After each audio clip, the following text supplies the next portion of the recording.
Postcard, The Gates.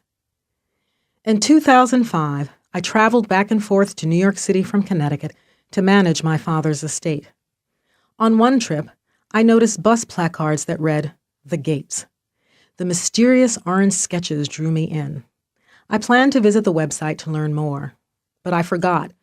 Consuming my time and energy were my job, executrice duties, and grief over my father's death 5 months earlier. No matter. Everyone was talking about The Gates, a public art installation in Central Park.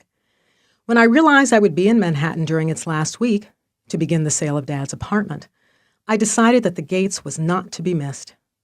I invited friends to join me, but they had plans, so I visited Central Park alone. It was a rainy February day. As I approached the park entrance at 64th Street and 5th Avenue, the aroma of zoo animals and a street vendor's roasted chestnuts were the first triggers of long-forgotten memories.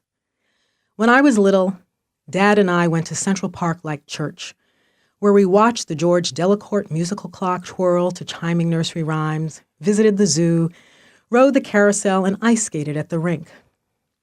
I remembered my father's joy when watching the monkeys and how transfixed he was by the quiet intensity of the elephants.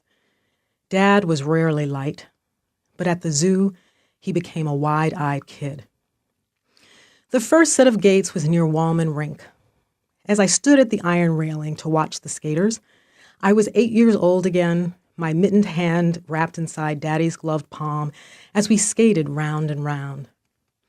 When I was 15, Dad's divorce from my mother changed everything.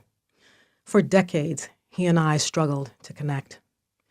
At the rink, I began to sob, saddened that the last time he and I had spoken was 4 months before he died. Then Dad's favorite song boomed through the rink sound system. I can see clearly now.